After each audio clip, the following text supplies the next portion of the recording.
Hello YouTube, this is the one and only Rocket Sheep, and we bring you the Ibaraki spawn. This negative priority monster is, in my opinion, probably one of the most meta-defying monsters we'll be having in a long time. So we'll go ahead and pull up her ability right now, Ibaraki. So she is the first of her kind, Unison priority down by 1. Well, what that means, of course, is your Unison will be the last of all the Unisons in a clash scenario, or for example, in a player versus enemy, your Unison is gonna be the last of all your teams. Target all enemies 260 4 times. That means 300 4 times. This damage would be negligible to think about if your opponent has already put all their Unisons down. You expect them to be in hero, expected to be barriered up, rezzed up. The damage is okay. If they don't have those kinds of things, of course, damage is there, blows them up out of the water really easily.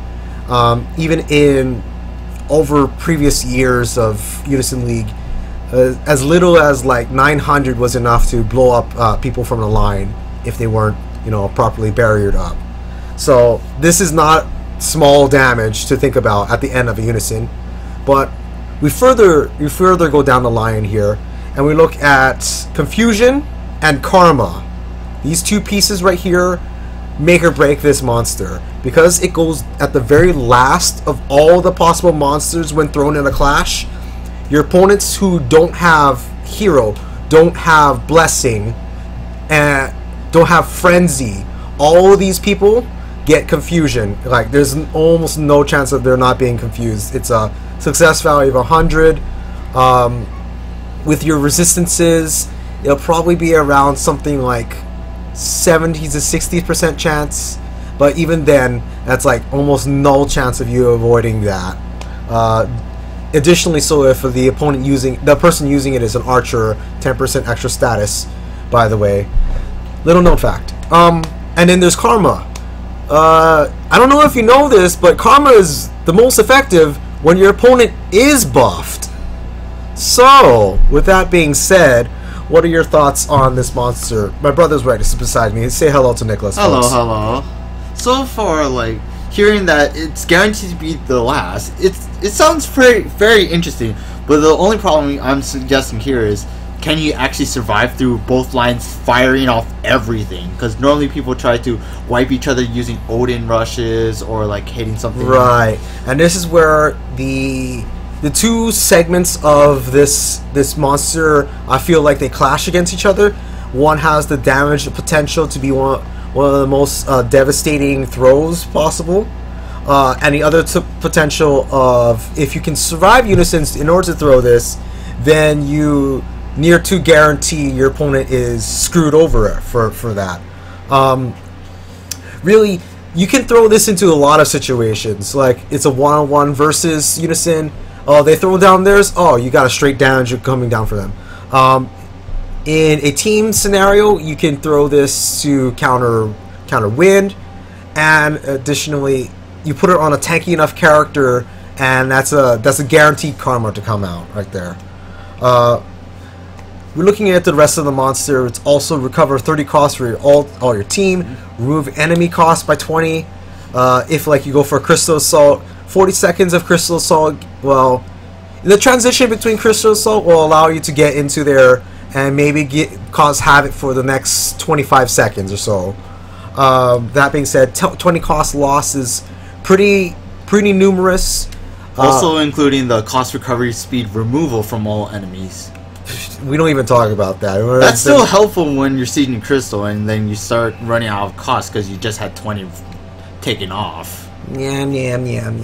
That's buffs though. Yeah, it's like Thanatos, where you have to have the haste buff on you in order for it to remove.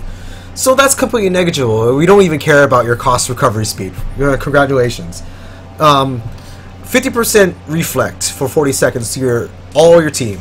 Well, in Crystal and GB, most people are gonna have reflect reduction, or they're just gonna have straight up damage reduction. That's not the truth all the time. Many times we just want to go ahead and put down a stellar constant, which gives you the defenses in order to protect. Yeah, that is very true. But also, you need to worry about the fact that the enemies might also have piercers, so that could be ignored completely.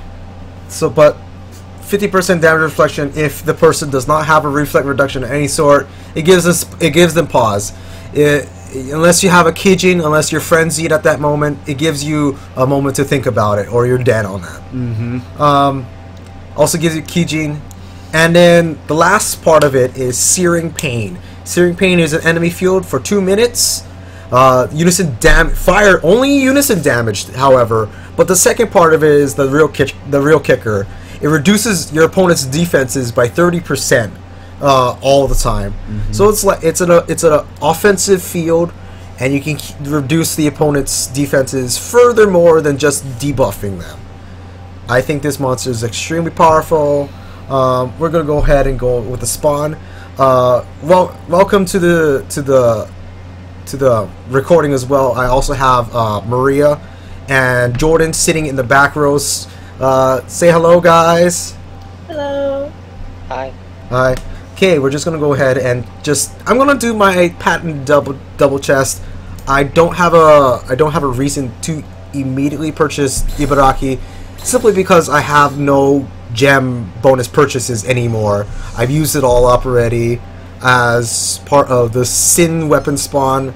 That's another spawn that you might be looking into for very powerful weapons and armors and monsters.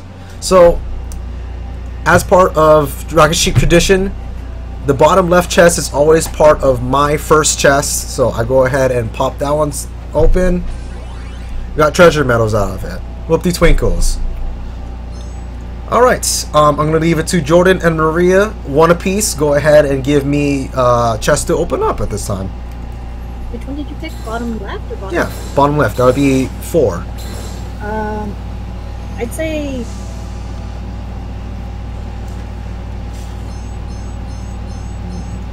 say... Well, I say 6. I mean, either way, I have no idea how... I'm not even watching. If there's even a way to... Yeah, but 4 and 6 have been selected already. You want to just... You know... Pick a number, goddammit. It's not hard, just choose a fucking number. Did you not hear me? I said 2. Okay. Hey, letter. Riff! Yeah, I don't know what's happening. But Lame. 6 and then 2. Jordan, you have gotten me Patty Marie. I've not had this monster before. Yippee! Yay! Hey! And the weapon, just the exact weapon I was looking for, because my fire main is actually soldier. So that'll do for now. Nice. Oh, that's also the jackpot. Rocket Sheep tradition. Once I hit the jackpot, we might as well go with the double chest. Just put down those 30 gems. The jackpot was the weapon. Yes. Okay, just double checking. If it was Pattern Marie, we would have an issue. It would be an issue. So yes, always pick 4, and then double chest TM, my trademark. Do not steal. Go with the jackpot you had previously. So 4 and 2. A drop of ether, that's probably jackpot. That's still bad. That's still good for me. That's not jackpot. And That's 400. Okay. And now I'll do it. Thank you very much for watching. This was our thoughts on Ibaraki-doji. We're gonna go ahead and use this new fire axe in my new wind run right after this. But we'll catch you guys later. That was just my thoughts.